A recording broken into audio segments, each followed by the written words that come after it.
Musim kemarau yang berlangsung sejak April 2026 mulai dirasakan warga di Kampung Cidokom, Desa Kopo, Kecamatan Cisarua, Kabupaten Bogor. Sumur milik warga mengering total sehingga menyebabkan krisis air bersih. Sebanyak 60 kepala keluarga atau 240 jiwa kini bergantung pada pasokan air bersih darurat untuk memenuhi kebutuhan minum, memasak, dan mandi setiap hari.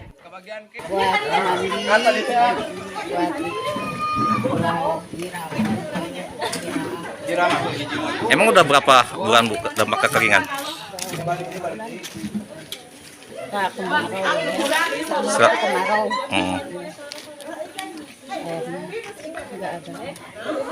Ada harapan nggak Bu buat pemerintah Bu? Penitisman air. Oke, sip. Bantuan air bersih merupakan respon cepat pemerintah Kabupaten Bogor difasilitasi Balai Besar Wilayah Sungai Ciliwung Cisadane.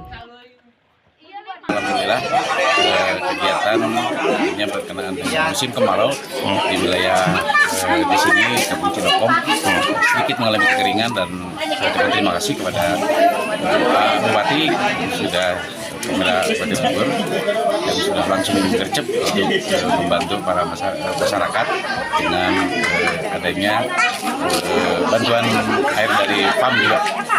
Ada berapa kakak Pak yang terdampak? Ini kurang lebih hampir satu RW ini, satu RW. Kurang lebih ya sekitar 300 kakak. Dan mudah-mudahan besok lusa ini tidak kekeringan lagi. Pemerintah desa memastikan distribusi air akan terus dilakukan selama musim kemarau agar kebutuhan dasar warga tetap terpenuhi. Tim Liputan Berita Nasional TV.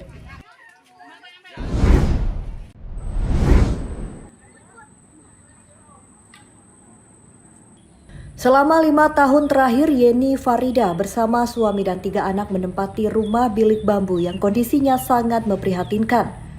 Atap rumah sudah rusak membuat air hujan masuk dari berbagai sisi sehingga keluarga ini sering mengungsi sementara ke rumah tetangga. Penderitaan keluarga ini semakin berat karena anak ketiga mereka, Adibah, yang berusia 7 tahun, menderita anemia berat. Setiap bulan, Adibah harus menjalani transfusi darah rutin di rumah sakit di Kota Serang. Untuk memenuhi kebutuhan hidup, sang suami bekerja serabutan sebagai pencari rambutan, sedangkan Yeni Farida bekerja mencuci piring di sebuah rumah makan. Meski hidup dalam keterbatasan, keluarga ini mengaku belum pernah menerima bantuan sosial dari pemerintah. Ini di sini sejak umur anak saya 3 tahun. Udah lama, udah 5 tahun ada. Pak, ini saya pengen dapat bantuan ini. Ya suami saya, gimana saya? Bukannya nggak ada milik Pak, ada milik mah. Ini saya gimana ini lihat rumah. Kalau lihat rumah sedih banget Pak. Ini lah pengen ada bantuan dari pemerintah gitu. Kenapa nggak diperbaiki Bu? Gimana Pak, mau perbaiki gimana aja suaminya yang kerjanya gitu. Ada kerja, ada enggak, terus pakai berobat si dede aja Pak. Nah Bu, ini kalau di saat musim hujan, angin, itu gimana Bu? Saya kayak Pak ini kebocoran tidur, nggak bisa tidur ini. Kadang di sini pindah ke sini, pindah ke kamar kedua, masih aja ada air di atas nyebrot ke muka. Pindah, kasihan ke anak saya gitu. Kalau ada angin langsung saya ke tetangga Pak. Lari-lari itu malam-malam Pak. Sudah pernah dapat bantuan sosial belum dari pemerintah? Nggak pernah Pak, saya mah PKH, BLT juga nggak pernah sekalipun dapat. Pemerintah desa membenarkan keluarga Yeni Farida belum menjadi penerima program bantuan sosial karena berdasarkan data tergolong dalam desil 5. Memang Ibu Bapak Holid itu, keluarga Pak Holid, untuk bantuan BPNT maupun PKH mungkin belum ada, tapi untuk BPJS-nya ada, sudah. Karena sementara ini keluarga beliau berada di dalam desil 5. Berada di dalam desil 5 keluarga Pak Holid itu. Nah, memang kemarin juga ada laporan bahwa rumahnya itu sedikit lagi ambruk. Coba aja rundingan dulu dengan ketua RT setempat untuk bagaimana solusinya, mau misalkan gotong royong atau lain sebagainya, karena selama ini untuk tanah numpang tersebut memang sulit. Kondisi ini menjadi gambaran masih ada warga tinggal di rumah tidak layak huni dan membutuhkan perhatian serta bantuan pemerintah. Dari Pandeglang, Banten, Berita Nasional TV.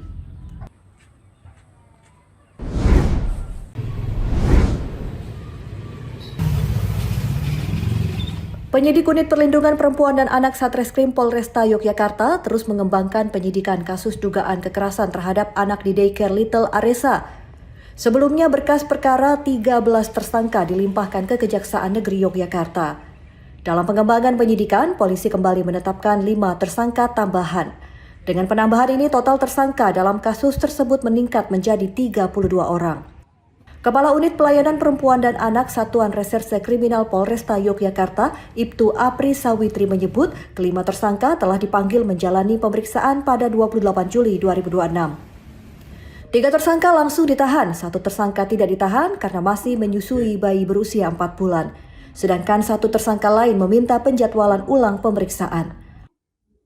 Di mana pada tanggal 24 April 2026, kami dari Satreskrim melakukan penggerebekan di daycare Little Aresa. Yang sebelumnya sampai dengan saat ini kita sudah menetapkan sebanyak 32 tersangka dan 157 korban. Pada sesi pertama, kami melakukan penetapan tersangka sebanyak 13 tersangka, diantaranya yaitu 1 kepala atau ketua yayasan, 1 orang lagi kepala sekolah, kemudian 11 orang pengasuh. Dan sudah kami tahap 2 atau pelimpahan ke Kejaksaan Negeri Yogyakarta, baik tersangka maupun barang bukti. Kemudian pada sesi 2 ini kami menetapkan sebanyak 19 tersangka. Polisi menargetkan berkas perkara 5 tersangka baru bisa segera dilimpahkan ke Kejaksaan Negeri Yogyakarta sebelum masa penahanan berakhir pada 3 September 2026. Penyidikan terus dilakukan untuk memastikan seluruh pihak yang diduga terlibat mempertanggungjawabkan perbuatannya. Tim Liputan Berita Nasional TV.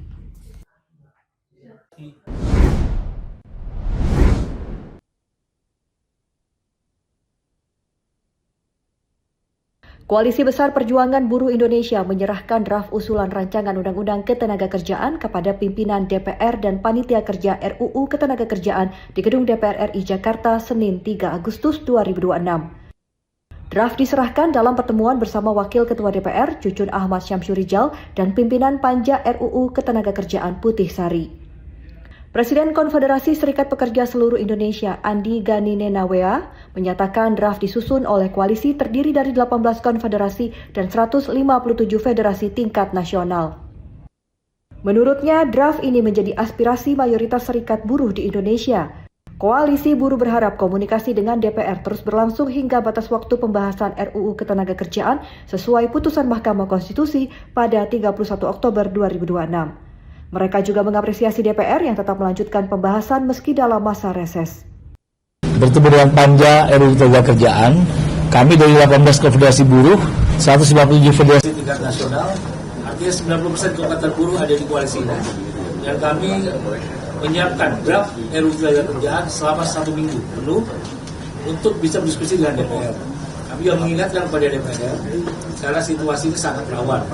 Seperti teman-teman tahu, Agustus diprediksi akan ada kerusuhan besar.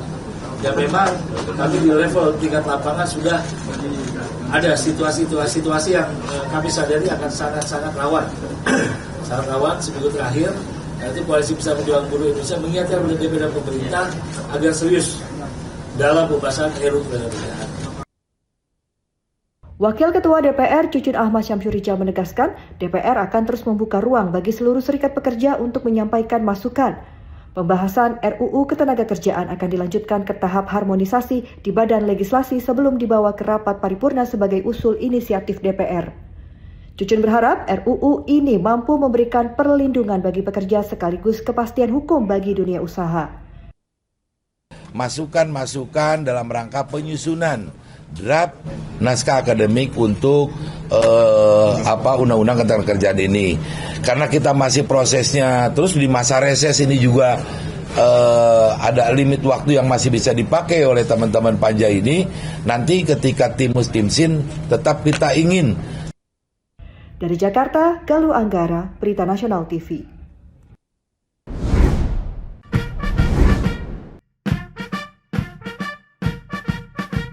Presiden Republik Indonesia Prabowo Subianto secara resmi menyambut Perdana Menteri Kerajaan Thailand Anutin Chanvirakul dalam kunjungan resmi di Istana Merdeka Jakarta. Penyambutan berlangsung hikmat dengan pengawalan kehormatan, penampilan tari tradisional, serta antusiasme ratusan siswa yang melambaikan bendera Indonesia dan Thailand. Setelah jabat tangan kedua pemimpin, kemudian lagu kebangsaan kedua negara diperdengarkan dan dilanjutkan dengan pemeriksaan pasukan kehormatan serta perkenalan delegasi masing-masing negara.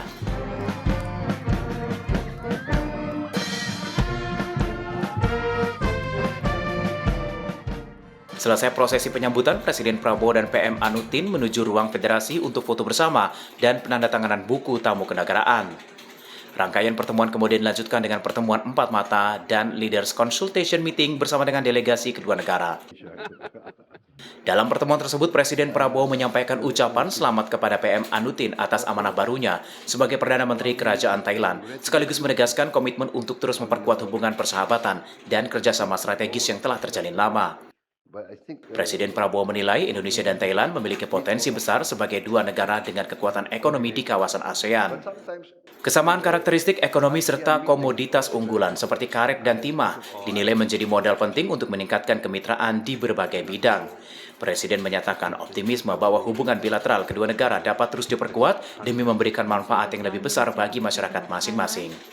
Rangkaian kunjungan resmi ditutup dengan penyampaian pernyataan pers bersama dengan Presiden Prabowo dan juga PM Anutin mengenai hasil pembahasan kedua pemimpin.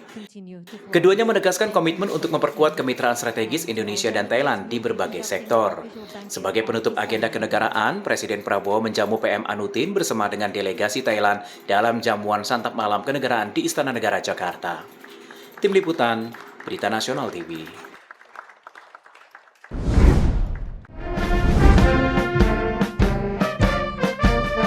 Presiden Republik Indonesia Prabowo Subianto menegaskan komitmen Indonesia dan Thailand untuk memperkuat kemitraan strategis di berbagai sektor saat menerima kunjungan resmi Perdana Menteri Kerajaan Thailand Anutin Chanvirakul di Istana Merdeka Jakarta. Kerjasama yang disepakati meliputi bidang keamanan, ekonomi, ketahanan pangan, energi, hingga isu-isu regional demi mempererat hubungan bilateral kedua negara. Di bidang keamanan, Indonesia dan Thailand sepakat meningkatkan koordinasi dalam menghadapi kejahatan lintas negara melalui penguatan mekanisme kerjasama yang sudah ada, termasuk Indonesia-Thailand High Level Commit dan Indonesia-Thailand Security Dialogue. Kedua negara juga mendukung pengembangan transnational referral mechanism untuk memperkuat perlindungan terhadap korban kejahatan transnasional. Kami juga sepakat memperluas investasi, meningkatkan akses pasar, mempererat kemitraan antar pelaku usaha, antara lain dengan menyelenggarakan Joint Trade Commission yang pertama kali dalam sejarah.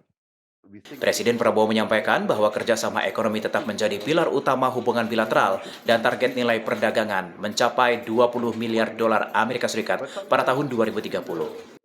Untuk mendukung target tersebut, kedua negara akan memperluas investasi, meningkatkan akses pasar, penyelenggaraan Joint Trade Commission pertama, serta memperkuat kolaborasi di bidang ketahanan pangan energi, ekonomi digital, industri halal, dan konektivitas melalui pembukaan rute penerbangan langsung baru. Kami mendorong untuk terus optimalkan mekanisme yang ada bagi penguatan kerjasama isu-isu keamanan dan pertahanan, termasuk melalui Indonesia-Thailand High Level Committee dan Indonesia-Thailand Security Dialogue. Pada tingkat kawasan, Indonesia dan Thailand menegaskan pentingnya menjaga persatuan dan sentralitas ASEAN sebagai landasan perdamaian dan stabilitas. Kedua pemimpin juga mendukung implementasi 5-Point Consensus untuk Myanmar, mendorong penyelesaian konflik melalui dialog diplomasi, serta menegaskan komitmen bersama untuk memperkuat kemitraan strategis yang memberikan manfaat bagi kedua negara dan juga kawasan. Tim Liputan, Berita Nasional TV.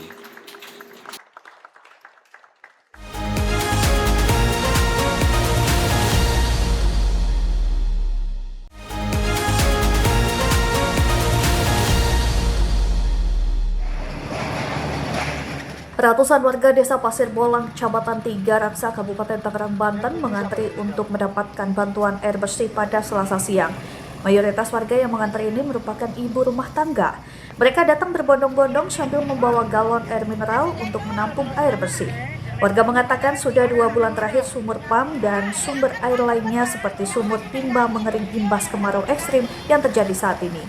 Selama 2 bulan itu mereka hanya mengandalkan bantuan air bersih. Pasalnya, jika harus membeli air, mereka harus memotong biaya rumah tangga hanya untuk membeli air.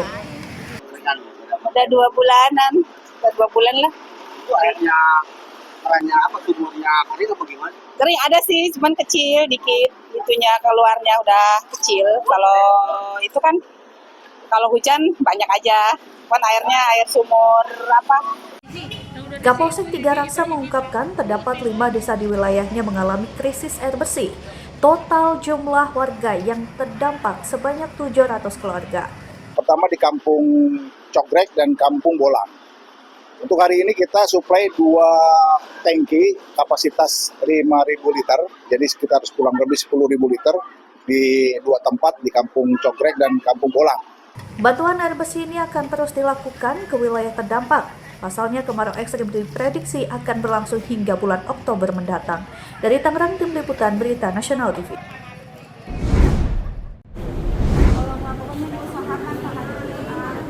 Seperti inilah rekaman video amatir yang memperlihatkan calon jemaah umroh tengah dilanda kebingungan setelah batal berangkat ke Tanah Suci pada Sabtu malam. Total 95 calon jemaah umroh asal Kabupaten Kuningan, Jawa Barat tersebut gagal umroh setelah mengalami keterlambatan visa.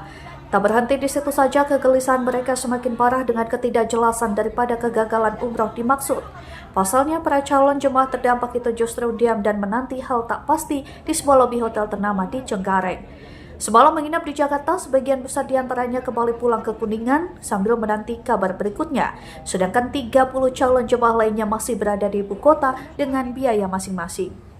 Para calon jemaah umroh maupun pihak keluarga juga sempat mendatangi kantor penyelenggara umroh untuk meminta kejelasan dan menuntut pertanggungjawaban atas komitmen yang telah dibuat beberapa hari lalu. Untuk sementara waktu, pihak terdampak masih memberikan kesempatan kepada penyedia jasa untuk menjalankan komitmennya yang hendak memberangkatkan umroh semuanya beberapa hari ke depan. Pada kesini itu, jadi beberapa jamaah yang sudah pulang kembali ke Kuningan ingin menanyakan kejelasan lah. Kira-kira kapan jemaah yang 95 orang itu akan berangkat. Karena beberapanya itu masih menunggu di Jakarta. Sekitar ada berapa orang? 30 orang. Menunggu di Jakarta kepastian. Mereka tinggal di hotel, ada yang di rumah kerabatnya. Otomatis kan membutuhkan biaya ya, tinggal di kota untuk kepastian berangkatnya itu. Nah, jadi menanyakan ke sini. Nah, setelah tadi diskusi, ternyata pihak travel katanya masih sedang mengusahakan untuk berangkat tanggal 4 atau 5. Meskipun kemarin kan sudah ada perjanjian di atas materai ditandatangani oleh pimpinan alian kami. Jadi informasikan itu yang di sana yang masih di Jakarta berapa orang? 30 orang. Ya, 30 orang. Setahu nih, kronologisnya gimana sih sampai terjadi? Itu jadi kenapa bisa gagal berangkat? Yang pertama ada kendala teknis error di pihak visanya sehingga keterlambatan turunnya visa. Kemudian ketika jam 9 malam itu kan harusnya udah check in ya, visanya belum keluar. Nah, pas 40 menit sebelum berangkat bisa keluar, tapi si pihak pesawatnya atau bandaranya udah nggak bisa, udah tutup, ya, udah lewat.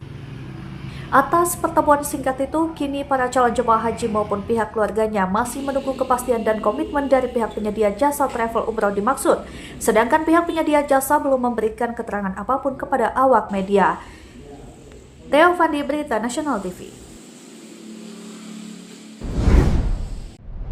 Pengacara senior Magdir Ismail mengusulkan agar rancangan undang-undang perampasan aset menjadi standar pembuktian yang jelas terkait hubungan antara aset dan tindak pidana.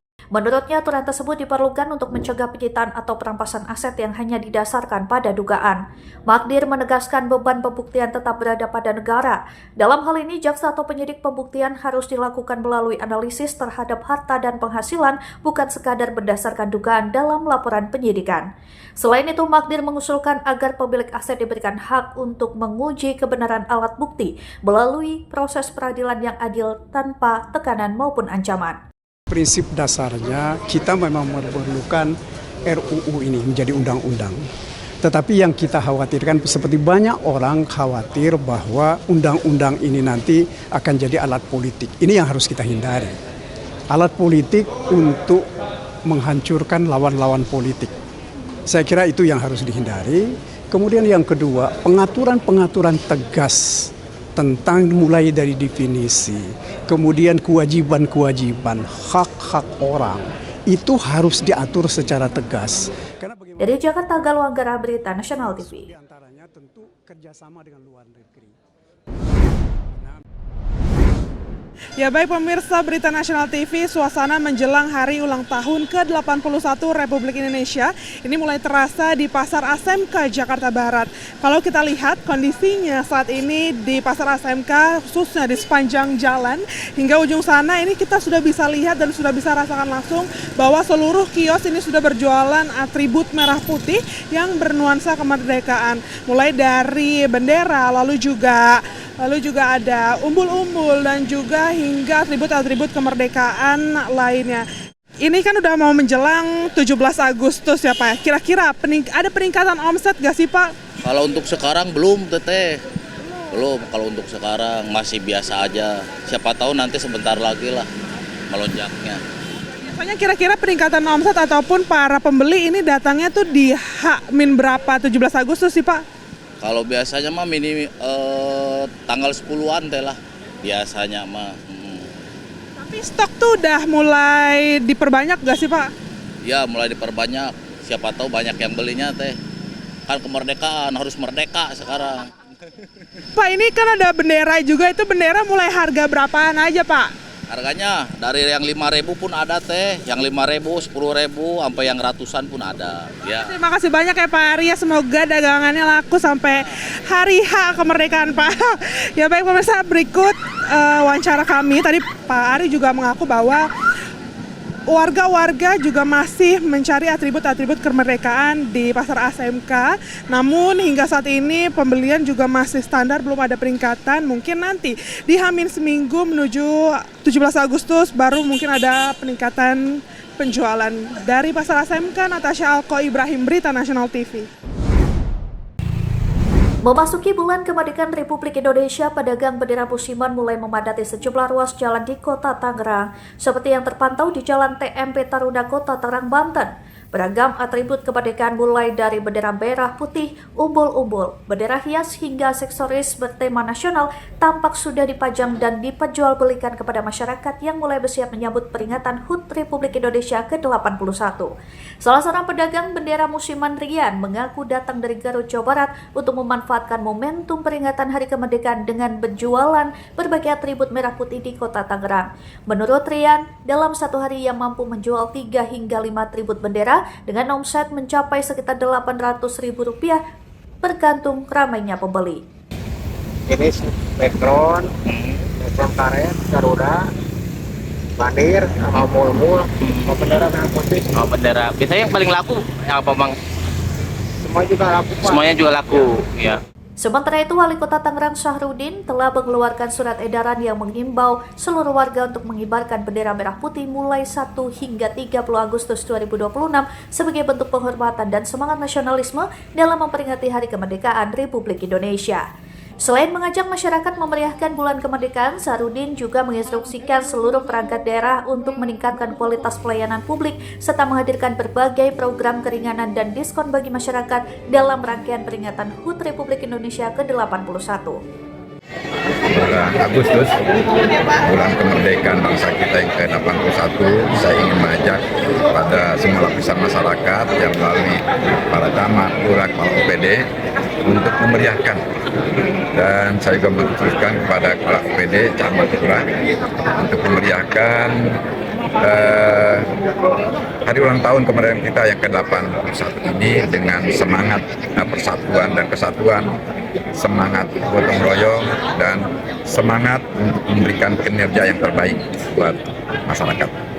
Tadi juga ada instruksi untuk sama-sama mengibarkan bendera merah putih, mulai memasang bendera merah putih untuk warga. Ya, saya sudah menyampaikan surat edaran kepada semua lapisan masyarakat untuk mengibarkan bendera merah putih sejak tanggal 1 Agustus sampai tanggal 31 Agustus. Dengan meningkatnya permintaan atribut kemerdekaan, para pedagang musiman berharap penjualan akan terus meningkat hingga menjelang 17 Agustus seiring semakin banyaknya warga yang memasang bendera merah putih dan memeriahkan peringatan Hari Kemerdekaan Republik Indonesia. Dari Tangerang, Tim Liputan Berita Nasional TV.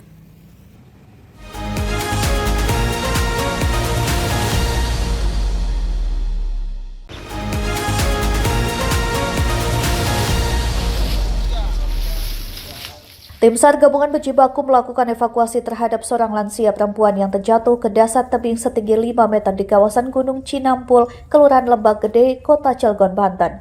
Proses penyelamatan berlangsung cukup sulit karena kondisi medan yang curam dan berbatu. Untuk menghindari resiko lebih besar, petugas tidak langsung mengangkat korban melalui lokasi jatuhnya. Tim SAR memilih mencari jalur alternatif yang lebih landai agar evakuasi dapat dilakukan dengan lebih aman bagi korban maupun petugas.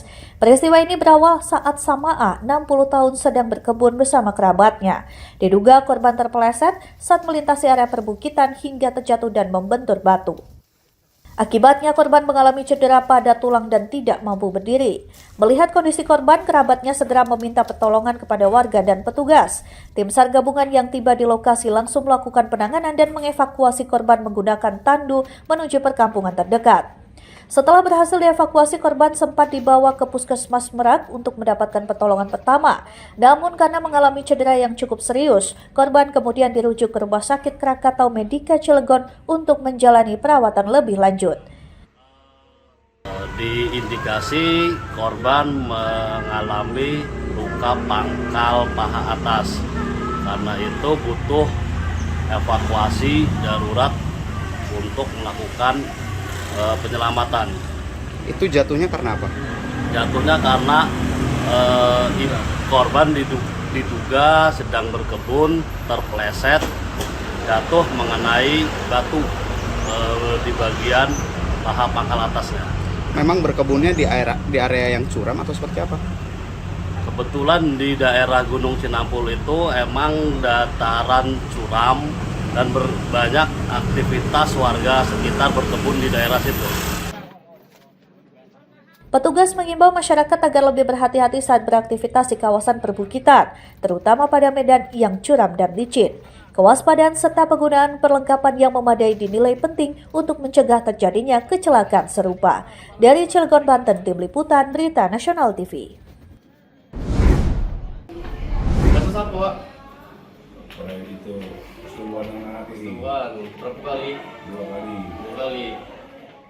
Satuan Reserse Kriminal Polres Lubuk Linggau berhasil mengungkap dugaan tindak pidana persetubuhan terhadap anak di bawah umur.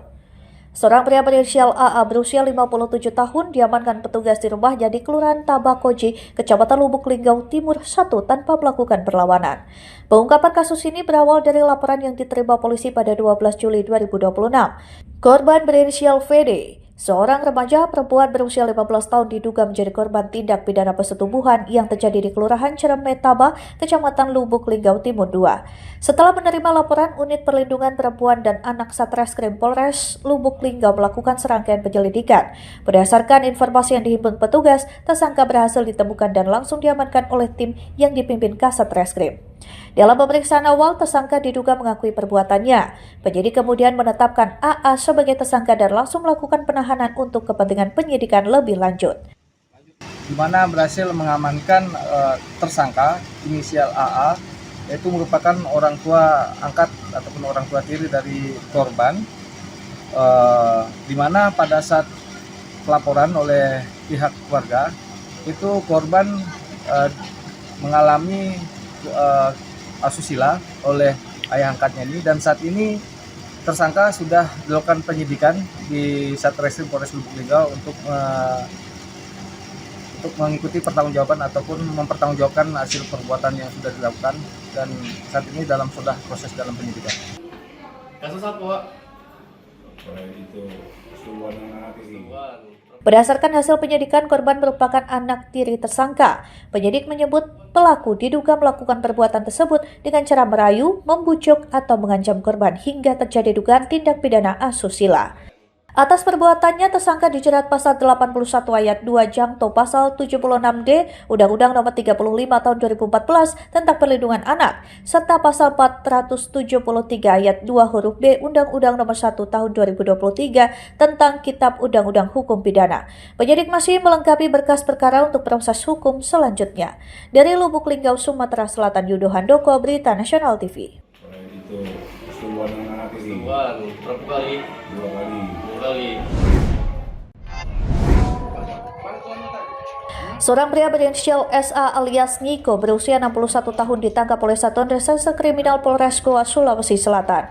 Pelaku diduga memperkosa seorang ibu rumah tangga berinisial AS di Kelurahan Romang Polong, Kecamatan Somba Opu, Kabupaten Goa. Saat ditangkap di rumahnya, pelaku sempat menolak dan berusaha mengelak sebelum akhirnya diamankan petugas. Setelah berhasil diamankan, pelaku langsung dikirim ke ruang unit Resmob Satreskrim Polres Goa untuk menjalani pemeriksaan lebih lanjut. Penyidik mendalami keterangan pelaku serta mengumpulkan berbagai alat bukti untuk melengkapi proses penyidikan. Kasus ini terungkap setelah korban mendadak pingsan di rumah dan dilarikan ke rumah sakit. Hasil pemeriksaan medis menunjukkan korban dalam kondisi hamil. Setelah mendapat dukungan dari keluarga, korban mengungkapkan bahwa dirinya diduga menjadi korban perkosaan yang terjadi pada Desember 2025. Setelah kita setubuh itu apa yang Berdasarkan hasil penyelidikan awal, pelaku diduga memaksa korban berhubungan badan serta mengancam akan melukai korban apabila berani melaporkan peristiwa tersebut kepada polisi. Berdasarkan laporan korban dan keluarganya, petugas langsung melakukan penangkapan terhadap terduga pelaku. Dan atas keterangan korban kepada keluarganya, akhirnya korban bersama keluarganya melaporkan hal ini ke Polres Goa untuk proses hukum lebih lanjut. Kemudian kami langsung melakukan langkah cepat berdasarkan laporan tersebut. Kami lakukan penyelidikan tentunya dan mencari tahu keberadaan pelaku. Dan alhamdulillah kami berhasil mengamankan pelaku di Jalan Mustafa Dembunga, Kelurahan Romang Polong, Kecamatan Somba Opu, Kabupaten Goa. Atas dugaan perbuatannya, tersangka dijerat pasal 473 Kitab Undang-Undang Hukum Pidana tentang tindak pidana pemerkosaan dengan ancaman hukuman maksimal 12 tahun penjara. Polisi masih melanjutkan penyidikan untuk melengkapi berkas perkara sesuai ketentuan hukum yang berlaku. Dari Kabupaten Goa, Sulawesi Selatan, Tim Liputan Berita Nasional TV.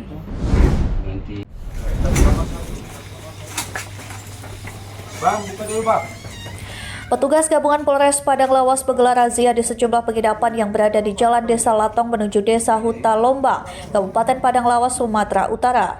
Razia dilakukan sebagai bagian dari upaya menjaga ketertiban dan menegakkan penyakit masyarakat di wilayah tersebut. Dari hasil pemeriksaan, petugas menemukan 5 pasang pria dan wanita yang berada bersama di dalam kamar penginapan. Mereka tidak dapat menunjukkan bukti sebagai pasangan suami istri saat diminta keterangan oleh petugas.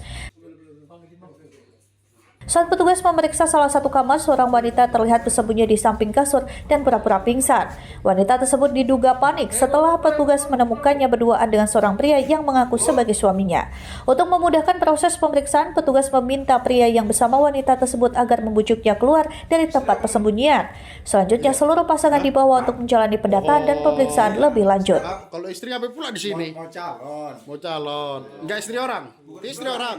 Mengamankan 5 pasang di dalam sebuah penginapan yang masing-masing ada 5 kamar. Setelah kami lakukan pemeriksaan, kami menemukan 5 pasang itu yang bukan suami istri.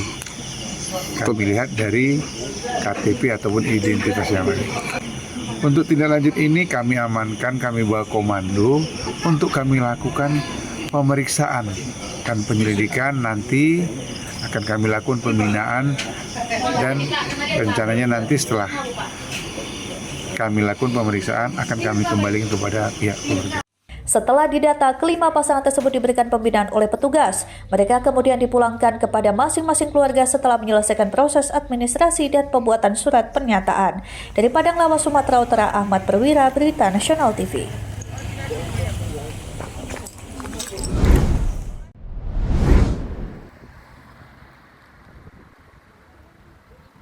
Tim forensik Peru menyatakan proses identifikasi korban dilakukan melalui pemeriksaan multidisiplin yang melibatkan ahli kedokteran forensik, antropologi, dan odontologi. Tim khusus didatangkan dari 5 untuk membantu proses identifikasi di wilayah ICA. Identitas korban ditentukan berdasarkan usia, jenis kelamin, pakaian, tato, bekas luka, sidik jari, dan struktur gigi. Hasil pemeriksaan tersebut kemudian akan diverifikasi melalui uji DNA. Dari 13 korban yang teridentifikasi terdapat 2 warga negara Jerman, 2 warga Spanyol, 7 warga Italia, serta 2 awak pesawat asal Peru. Pihak berwenang menyebut masih ada beberapa identitas yang menunggu konfirmasi melalui pemeriksaan genetik. Pesawat tersebut sedang melakukan penerbangan wisata untuk melihat garis-garis Nazca saat kecelakaan terjadi. Seluruh 13 penumpang dan awak pesawat dilaporkan tewas dalam insiden tersebut. Kecelakaan ini menjadi salah satu insiden penerbangan paling mematikan yang terjadi di kawasan Nazca dalam beberapa tahun terakhir. Kawasan tersebut dikenal sebagai destinasi wisata dunia dengan geoglif yang masuk dalam daftar warisan dunia UNESCO. Hingga kini otoritas Peru masih melakukan penyelidikan untuk mengetahui penyebab pasti kecelakaan pesawat wisata tersebut. Hasil investigasi diharapkan dapat menjelaskan kronologi dan faktor penyebab insiden.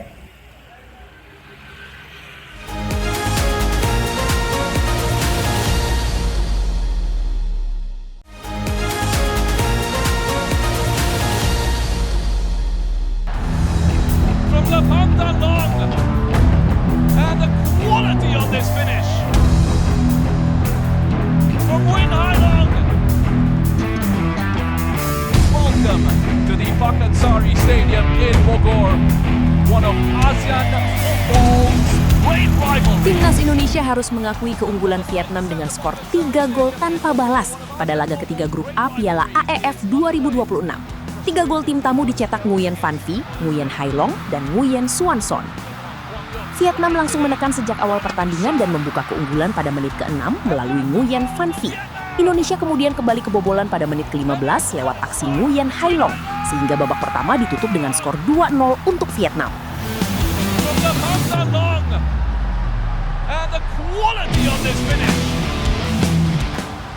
Memasuki babak kedua, Indonesia berusaha bangkit melalui sejumlah peluang dari Tom Hai dan Mitchell Baker. Namun penampilan gemilang kiper Vietnam Patrick Lejiang membuat seluruh peluang Garuda gagal berbuah gol. Vietnam memastikan kemenangan pada menit ke-71 setelah Nguyen Xuan Son berhasil menaklukkan Nadeo Argawinata. Hingga peluit panjang dibunyikan, Indonesia gagal memecah kebuntuan dan harus menelan kekalahan 3 gol tanpa balas.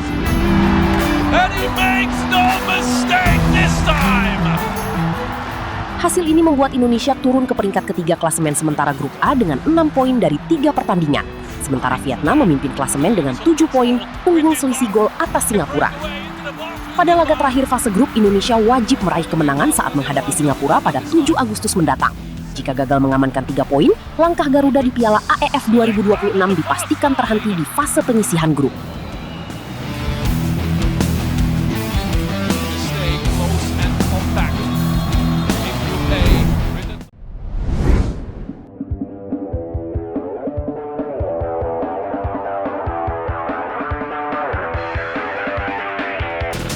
Garcia menjalani musim paling produktif bersama Real Madrid pada 2025-2026 dengan mencetak 8 gol di semua ajang.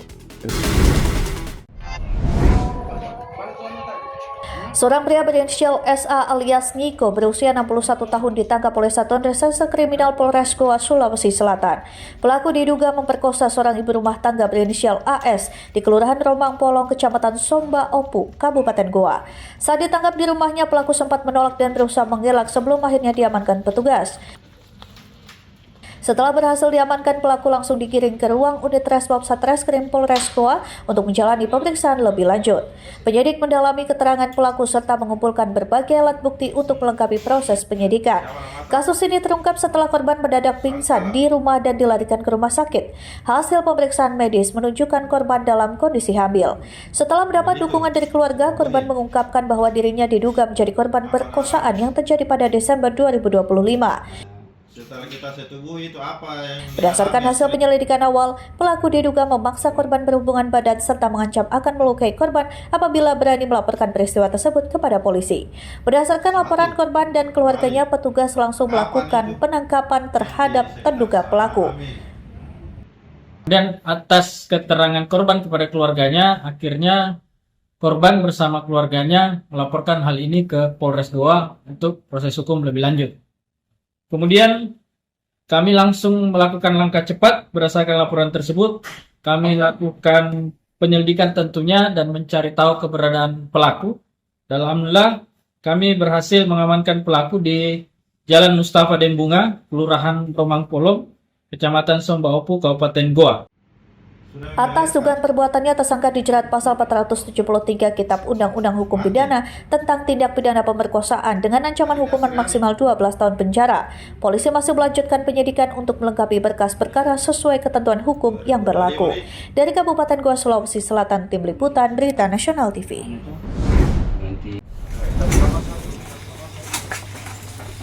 Bang, buka dulu bang. Petugas gabungan Polres Padang Lawas menggelar razia di sejumlah penginapan yang berada di Jalan Desa Latong menuju Desa Huta Lomba, Kabupaten Padang Lawas, Sumatera Utara. Razia dilakukan sebagai bagian dari upaya menjaga ketertiban dan menegakkan penyakit masyarakat di wilayah tersebut. Dari hasil pemeriksaan, petugas menemukan 5 pasang pria dan wanita yang berada bersama di dalam kamar penginapan.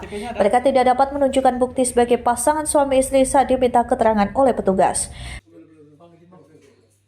Saat petugas memeriksa salah satu kamar, seorang wanita terlihat bersembunyi di samping kasur dan pura-pura pingsan. Wanita tersebut diduga panik setelah petugas menemukannya berduaan dengan seorang pria yang mengaku sebagai suaminya. Untuk memudahkan proses pemeriksaan, petugas meminta pria yang bersama wanita tersebut agar membujuknya keluar dari tempat persembunyian. Selanjutnya, seluruh pasangan dibawa untuk menjalani pendataan dan pemeriksaan lebih lanjut. Kalau istri apa pula di sini? Mau calon. Enggak istri orang? Istri orang? Enggak. Mengamankan 5 pasang di dalam sebuah penginapan yang masing-masing ada 5 kamar. Setelah kami lakukan pemeriksaan, kami menemukan 5 pasang itu yang bukan suami istri. Kami lihat dari KTP ataupun identitas yang lain.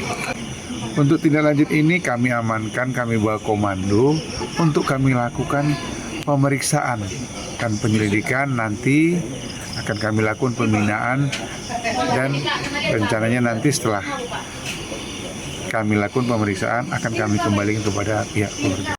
Setelah didata, kelima pasangan tersebut diberikan pembinaan oleh petugas. Mereka kemudian dipulangkan kepada masing-masing keluarga setelah menyelesaikan proses administrasi dan pembuatan surat pernyataan. Dari Padang Lawas, Sumatera Utara, Ahmad Perwira, Berita Nasional TV.